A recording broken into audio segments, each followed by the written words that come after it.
India والے ہم سے جب میں کوئی اردو میں بات کرتا ہوں، جیسے میں بولتا ہوں کہ جی اس پر انحصار کریں، تو کہتے ہیں انحصار بولے تو، وہ یہ بول رہے ہوتے ہیں انحصار بولے تو.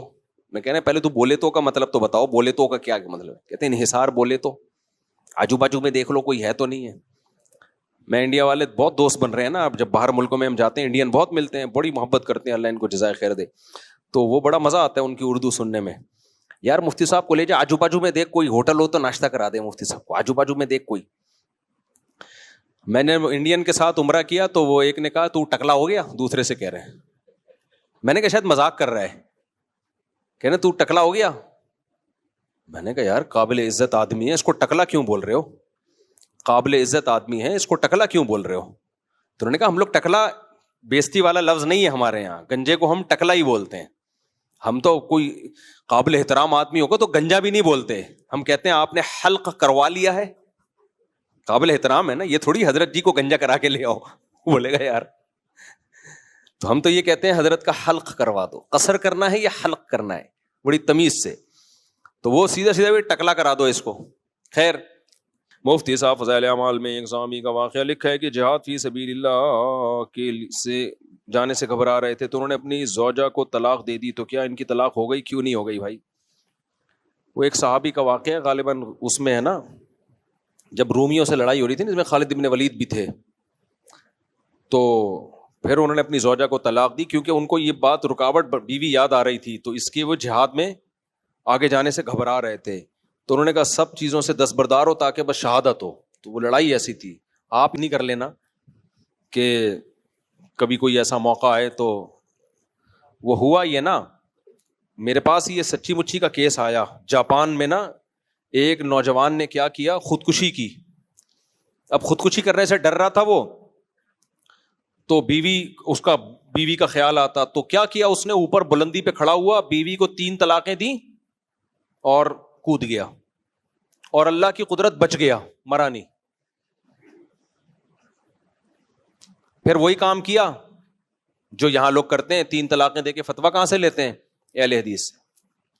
پھر اہل حدیث سے فتویٰ لیا کہ 3 طلاقیں ایک ہوتی ہیں اور بیوی کو رکھ لیا. میں نے کہا کہ ان کے ریلیٹو سے میں نے کہا اس کو بولو خودکشی کر کے بھی جہنم میں جاتا نا، اس سے بڑی جہنم میں جو تو دین کو تو نے مذاق بنایا نا، اس سے بڑی جہنم میں جائے گا تو نے دین کو مذاق بنایا.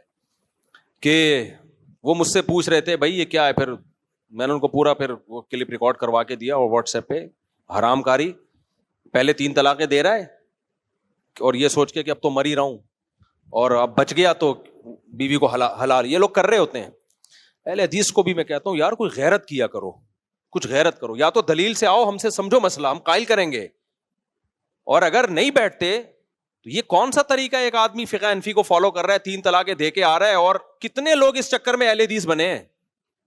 مسلک کو اس طرح پروموٹ کرنا کوئی غیرت مند آدمی کا کام ہو سکتا ہے کہ بیویاں حلال کر کر کے ہمارے مسلک میں آتے رہو؟ وہ قاری خلیل الرحمان کا کلپ ہے نا، وہ کہہ رہے ہیں میں حنفیوں کو کہتا ہوں جب 3 طلاقیں دیتے ہیں یا تو مسلک بچا لے یا بیوی بچا لے.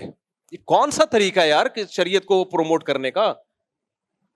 تو اس سے بیوی نہیں بچے گی، اس سے حرام کاری کا گناہ ہوگا اور شریعت کے ساتھ مذاق کا الگ گناہ ملے گا. قرآن نے جہاں طلاق کے حکام بیان کیے وہاں یہ صاف طور پہ کہا ہے لا تتخذوا آیات اللہ ہزوا، اللہ کی آیات کو، اللہ کے حکام کو کھیل تماشا مت بناؤ. خاص طلاق کے حکام میں اللہ نے کہا ہے.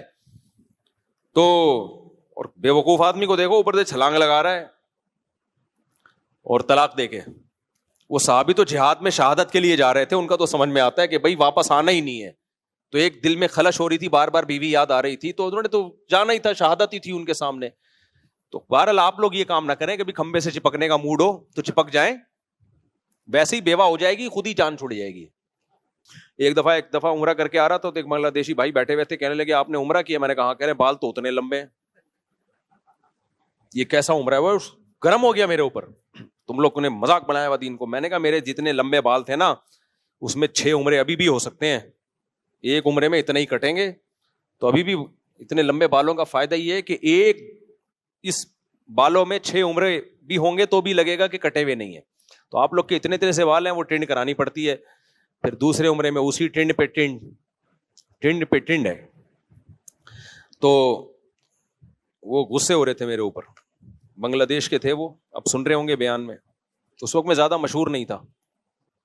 بعض دفعہ لوگ تعریف کرتے ہیں ماشاء اللہ ماشاء اللہ, اس کے بعد لوگ کہتے ہیں, پھر لوگ تھوڑے دنوں میں کیڑے نکالنا شروع کرتے ہیں. ٹھیک ہے, لوگ بڑے نالائق ہوتے ہیں, حسد کرتے ہیں. تو جب وہ بیلنس برابر ہو جائے گی, جتنی تعریفیں ہیں نا وہ ساری کیا ہونے والی ہیں, وہ بیلنس خود بخود. قدرت کی طرف سے ایک میکینزم ہے, جو بہت اوپر جاتا ہے اللہ خود ہی اس کو نیچے لے آتے ہیں. کہ بہت زیادہ تیری پروازیں اوپر جا رہی تھی, کوئی ایسی غلطی انسان سے ہو جاتی ہے, دوبارہ نیچے, پھر کبھی اوپر گیا کبھی نیچے, یہ دنیا میں چلتا رہتا ہے. تو ہم نے کام کو فوکس کرنا ہے بھائی. مسلمان قوم کے ساتھ یہ بڑے مسائل ہیں, کم بہت کوئی کام نہیں کرتے, جب کرتے ہیں تو اتنی رکاوٹیں شیطان کی طرف سے. گورے کی طرف کے پاس کوئی رکاوٹ نہیں ہے, وہ کام کو فوکس کر کے کرتا چلا جاتا ہے. وہ کہہ رہا ہے اگر ریاکاری آ رہی تو آن دے, وہ کہہ رہا ہے اچھا شو مارنے کے لیے کر رہا ہوں. کس کے لیے کر رہا ہوں میں؟ شو مارنے کے لیے کر رہا ہوں. وہ اپنے فیوچر کو سامنے رکھ کے پلان بناتا ہے.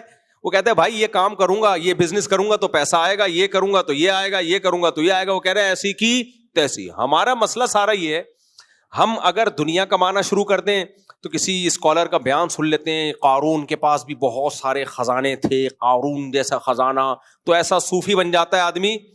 وہ کہتا ہے میں نے اتنا کمانا ہی نہیں ہے, محنت ہی نہیں ہے, دنیا ہے, قبر میں جانا ہے, مر کے مٹی ہو کے ختم. چل پہ پھر تو عبادت کو فوکس کر لے, صوفی بن جا. یہی ہوگا نا, جب دنیا نہیں کمائے گا تو 24 گھنٹے مسجد میں بیٹھے گا نا, اور کیا کرے گا. پھر آیا مسجد میں, چلو بزرگ بننے کی کوشش کرتا ہوں. پھر وہاں وصف سے آنا شروع, لوگ دم کرا رہے ہیں, لوگ نیک سمجھ رہے ہیں, یار میں تو پھر کسی عالم کا بیان سنے گا, اس نیکی جس سے انسان کے دل میں تکبر پیدا ہو, اس سے وہ گناہگار اچھا ہے. تو کہے گا یار وہ فلمیں دیکھتا تھا وہ زیادہ اچھا تھا, میں تکبر تو نہیں آ رہا تھا نا, کم از کم تواضع تو تھی کہ میں اتنا بڑا. اب کیا گالیاں دوں میں بھائی, جو گناہ کرتا ہے, برائیوں میں پڑا ہوا ہے, اس میں کیا تکبر آئے گا. اس کو پتا ہے ہم اپنی اوقات پتا ہے ہم کیا ہیں. تو یار میں پہلے تواضع کتنی تھی میرے اندر, میں اپنے آپ کو کوئی میری اوقات نہیں تھی, اور ایسی تواضع تھی, وہ زیادہ اچھی زندگی تھی. تو شیطان یہاں کے اس کو ورغلائے گا.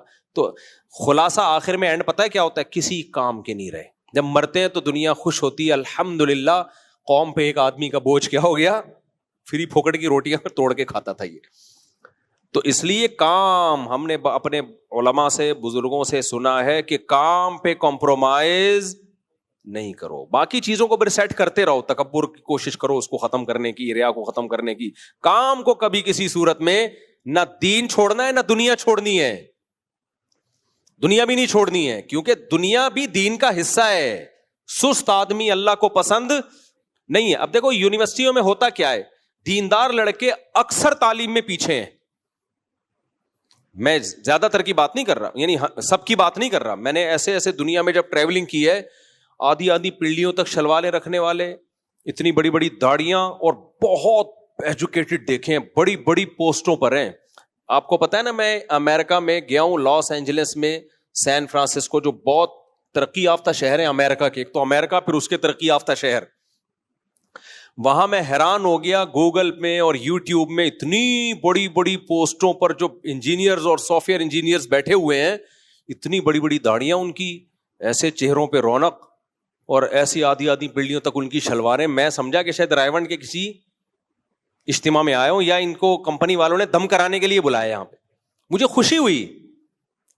خوشی ہوئی کہ یار یہ میسج دنیا کو جا رہا ہے کہ دین پہ چل کے بھی اتنی بڑی پوسٹوں پر پہنچنا ممکن ہے. گورے ان سے مشورے لے رہے ہوتے ہیں. ایک سائنٹسٹ کا میں نے انٹرویو لیا تھا نا, ٹاپ 10 سائنٹسٹ میں ان کا شمار ہوتا ہے, میں نے پوڈ کاسٹ کی ان کے ساتھ. وہ حکیم اختر صاحب رحمہ اللہ سے بیعت تھے. تو ایسے لوگوں کو دیکھ کے خدا کی قسم خوشی ہوتی ہے. یہ لوگ ہیں دین کو ریپریزنٹ کرتے ہیں, یہ دین کے نمائندے بنتے ہیں. لوگ کہیں گے یار دین اپاہج بننا نہیں سکھاتا, دین محنت سکھاتا ہے.